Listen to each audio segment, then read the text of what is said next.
ബംഗ്ലാദേശിൽ കഴിഞ്ഞ കുറച്ചു കാലമായിട്ട് അവിടെ ഒരു ഹിന്ദു വേട്ട നടക്കുകയാണ് ഗവൺമെന്റിന്റെ നേതൃത്വത്തിൽ തന്നെ. അതായത് ഷെയ്ഖ് ഹസീന പുറത്താക്കപ്പെട്ടതിന് ശേഷം അവിടെ അധികാരത്തിൽ വന്ന താൽക്കാലികമായിട്ടെങ്കിലും അധികാരത്തിൽ വന്ന ഒരു ഗവൺമെന്റിന്റെ കീഴിൽ ആ ഗവൺമെന്റിന് കൺട്രോൾ ചെയ്യാൻ പറ്റുന്നില്ല. ഗവൺമെന്റിന്റെ കീഴിൽ എന്ന് പറയാൻ പറ്റില്ലെങ്കിൽ പോലും ഗവൺമെന്റിന് കൺട്രോൾ ചെയ്യാൻ കഴിയാത്ത തരത്തിൽ അവിടെ ഹിന്ദു വേട്ട നടക്കുകയാണ്. ഹിന്ദുക്കൾ പല തവണ അവിടെ പ്രതിഷേധവുമായി രംഗത്ത് വന്നിട്ടുണ്ട്. ദുർഗാ പൂജ നടത്താൻ കഴിയില്ല. വിജയദശമി കാലഘട്ടത്തിൽ ഏറ്റവും പ്രധാനമായിട്ടും അവിടുത്തെ ഏറ്റവും പ്രധാനപ്പെട്ട ഹിന്ദുക്കളുടെ ഉത്സവമാണ് ദുർഗാ പൂജ. ആ ദുർഗാ പൂജ നടത്താനും ദുർഗാ പൂജയുടെ ഭാഗമായിട്ട് ഘോഷയാത്ര നടക്കാനും അനുവദിക്കില്ല എന്ന് പറഞ്ഞ് ഒരു വിഭാഗം അവിടെ വളരെ നേരത്തെ തന്നെ പ്രതിഷേധ പ്രകടനങ്ങൾ നടത്തുകയൊക്കെ ചെയ്തു. അതിനെതിരായിട്ട് ഹിന്ദുക്കൾ വളരെ ശക്തമായ പ്രതിഷേധങ്ങൾ നടത്തുകയും ചെയ്തു. അവർ ദുർഗാ പൂജ നടത്തുകയും ചെയ്തു. അത് വേറെ കാര്യം. പക്ഷെ എങ്കിൽ പോലും ഇപ്പോൾ ഇതാ വീണ്ടും അവിടെ അതിശക്തമായ ഒരു ഹിന്ദു പ്രതിഷേധ നടക്കുകയാണ്. അത് ഇസ്കോൺ സന്യാസി സംഘത്തിൽപ്പെട്ട പ്രമുഖനായ സന്യാസി ചിന്മയ കൃഷ്ണദാസ് ബ്രഹ്മചാരി എന്ന് പറയുന്ന സന്യാസിയെ അറസ്റ്റ് ചെയ്തു ഗവൺമെന്റ്. അദ്ദേഹത്തിനെ അറസ്റ്റ് ചെയ്തിട്ട് ഇപ്പോൾ അദ്ദേഹത്തിനെ ജയിലിലാക്കിയിരിക്കുന്നു. അദ്ദേഹത്തിനെ ജുഡീഷ്യൽ കസ്റ്റഡിയിൽ വിട്ടിരിക്കുന്നു എന്ന വിവരമാണ് ഇപ്പോൾ അവസാനമായി പുറത്തു വരുന്നത്. അദ്ദേഹത്തിനെ അറസ്റ്റുമായി ബന്ധപ്പെട്ട് അവിടെ ഹിന്ദുക്കളുടെ വലിയ ഒരു പ്രക്ഷോഭമാണ് അവിടെ നടന്നുകൊണ്ടിരിക്കുന്നത് ബംഗ്ലാദേശിൽ. അത് കുറച്ചു കാലമായിട്ട് സംഭവിക്കുകയാണ്. ഇന്ത്യ ഗവൺമെന്റ് അവിടുത്തെ ഓരോ സംഭവവികാസങ്ങളും വളരെ സസൂക്ഷ്മം നിരീക്ഷിച്ചു കൊണ്ടിരിക്കുകയാണ്. ഇപ്പൊ ബംഗ്ലാദേശിൽ നടക്കുന്ന ഈ ഹിന്ദുക്കളുടെ ഈ പ്രതിഷേധം വളരെ ശക്തമാകുമ്പോൾ അതിന്റെ ചില അലയൊലികൾ ഇന്ത്യയിലും എത്തിയിട്ടുണ്ട്. ബംഗ്ലാദേശിൽ നടക്കുന്ന ഹിന്ദുക്കളുടെ പ്രക്ഷോഭത്തിന് ഐക്യദാർഢ്യം പ്രഖ്യാപിച്ചുകൊണ്ട് പശ്ചിമ ബംഗാളിലും ഇപ്പോൾ ചില കോണുകളിൽ പ്രതിഷേധ പ്രകടനങ്ങൾ നടക്കുന്നുണ്ട് എന്ന വിവരമാണ് വരുന്നത്.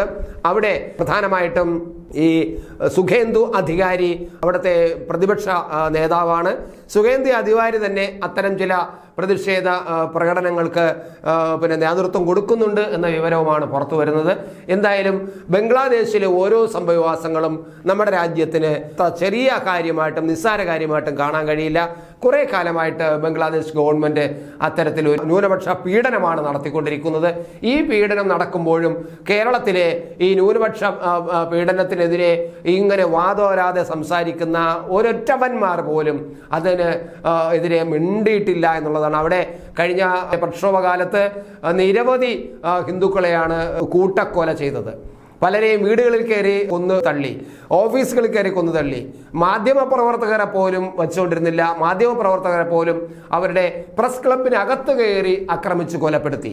എന്നിട്ടും നമ്മുടെ കേരളത്തിലെ ഈ മതേതരവാദികൾ, വലിയ ന്യൂനപക്ഷ സംരക്ഷകരെന്ന് പറയുന്ന കേരളത്തിലെ മതേതരവാദികൾ അതിനെ എതിരായിട്ട് ഒരു വാക്ക് പറയുകയോ ആ വാർത്തകൾ, കേരളത്തിൽ അത്തരം വാർത്തകൾ ഗംഭീരമായി നമ്മുടെ ചാനലുകൾ കാണിക്കാനോ തയ്യാറായിട്ടില്ല. പക്ഷേ ഇപ്പോൾ ബംഗ്ലാദേശിൽ അത്തരത്തിൽ വലിയൊരു പ്രതിഷേധം നടന്നുകൊണ്ടിരിക്കുന്നു. ആ പ്രതിഷേധം പശ്ചിമ ബംഗാളിലേക്കും പടർന്നിരിക്കുന്നു. പശ്ചിമ ബംഗാളിൽ പല കോണുകളിലും ഈ ബംഗ്ലാദേശിലെ പ്രതിഷേധ പ്രകടനങ്ങളെ ഐക്യദാർഢ്യം പ്രഖ്യാപിച്ചുകൊണ്ട് പ്രകടനം നടന്നിരിക്കുന്നു. സ്വാഭാവികമായിട്ടും അത്തരം പ്രതിഷേധങ്ങൾ പശ്ചിമ ബംഗാൾ ഗവൺമെന്റ് നോക്കിയിരിക്കില്ല. ഒരുപക്ഷെ ഏതെങ്കിലും തരത്തിൽ എവിടെയെങ്കിലും ചില അനിഷ്ട സംഭവങ്ങൾ നടന്നാൽ പശ്ചിമ ബംഗാൾ ഗവൺമെന്റ് അതിന് ഇടപെടും. അത് ഗവൺമെന്റും അവിടുത്തെ പ്രതിഷേധക്കാരുമായിട്ട് ബഹളമായിട്ട് മാറാൻ സാധ്യതയുണ്ട്. അങ്ങനെ സ്വാഭാവികമായിട്ടും അതുകൊണ്ട് തന്നെ ഇതൊരു ചെറിയ കാര്യമായിട്ട് കാണാൻ കഴിയില്ല.